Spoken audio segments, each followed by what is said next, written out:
चलो अगला क्वेश्चन है काइनेमेटिक्स।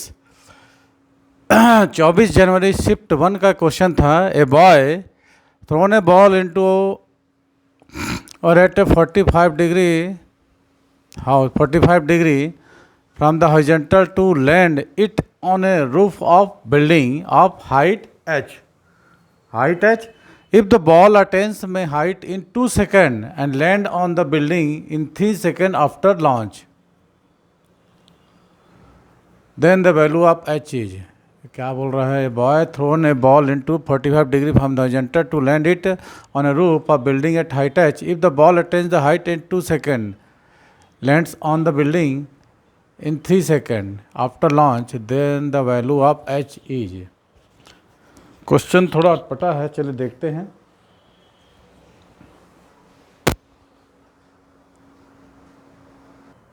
सब पढ़ लिए सबने?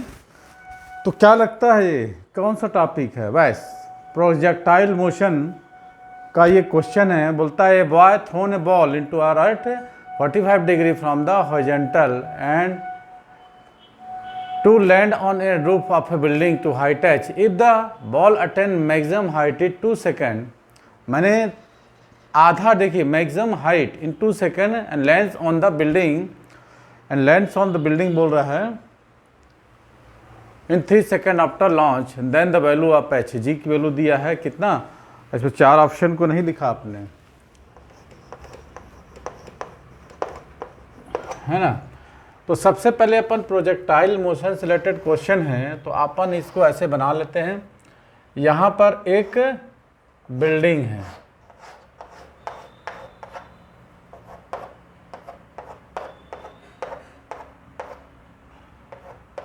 ये ऐसा है, तो ये यहाँ से ऐसे जाके इस पर जा रहा है ना। ये इसकी क्या हो गई? वेलोसिटी हो गई, u इनिशियल वेलोसिटी। और यहाँ तक आप बात करोगे तो मैक्सिमम हाइट है h, मैक्सिमम हाइट, और इसकी वैल्यू को हमको then after launch then the value of h, इसकी वैल्यू को हमको एग्ज़ाम में करने को बोलता है। यहाँ से यहाँ का कितना सेकेंड? 2 सेकेंड। यहाँ से यहाँ कितना लगता है? 3 सेकेंड। और एंगल कितना है? 45 डिग्री। ठीक है, तो आपके पास 4 ऑप्शन है इसको सॉल्व करने। जी की वैल्यू भी दे रखा है 10 मीटर पर सेकंड स्क्वायर, तो इसका 4 ऑप्शन आपने लिखा नहीं है। 20, 10, 25, 15।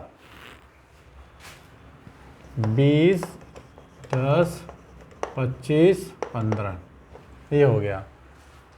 तो आपके पास क्या कर रहा है? ये जो टोटल टाइम यहाँ से यहाँ लगता है, जैसा कि आपने पढ़ा होगा टोटल टाइम कितना रहता है? t।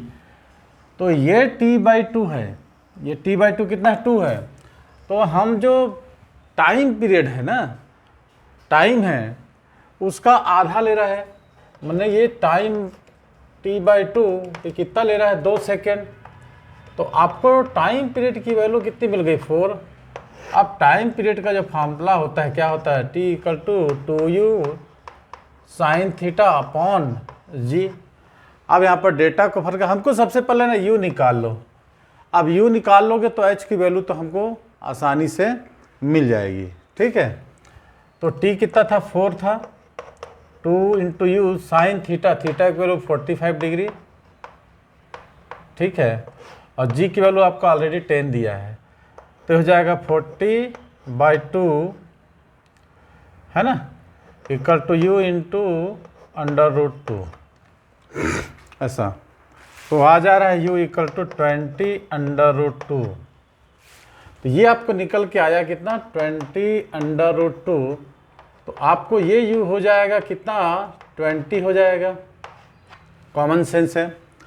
ठीक है, जब अपने को एक बार ये u निकल गया तो अब आप निकलोगे s = ut + ½ AT का स्क्वायर, है ना। तो ये आपका निकलेगा h, ये h के बराबर, इसी को निकालने को बोला ना। तो h = uyt + 1/2 ayt का स्क्वायर, है कि नहीं। तो चलो डेटा भर दो। ui कितना है? 20। टाइम कितना बोल रहा है यहाँ तक? 3 सेकेंड + 1/2। अब g की वैल्यू तो निगेटिव हो जाएगा और t की वैल्यू 3 का स्क्वायर। तो ये एच की वैल्यू आपको आसानी से क्या होगा, निकल जाएगा। तो एच इक्वल टू कितना हो जाएगा, 60 माइनस 2 5 जा 45, तो आपको 15 निकल के आ रहा है मीटर। तो आपको जो आंसर हो जाएगा 15 मीटर। ठीक है, तो इस टाइप का ये क्वेश्चन बनता है जेईई मेन 24 जनवरी का शिफ्ट 1 का क्वेश्चन था ये, 24 जनवरी शिफ्ट 1 का क्वेश्चन। चलिए नेक्स्ट क्वेश्चन है आप लोगों का, अप्रैल तो आ ही गया, अब आप लोगों का अप्रैल का सबका हॉल टिकट प्रवेश पत्र भी डिस्ट्रीब्यूट हो गए होंगे, तो आप लोग तैयारी में लग जाइए। चलिए नेक्स्ट क्वेश्चन को करते हैं।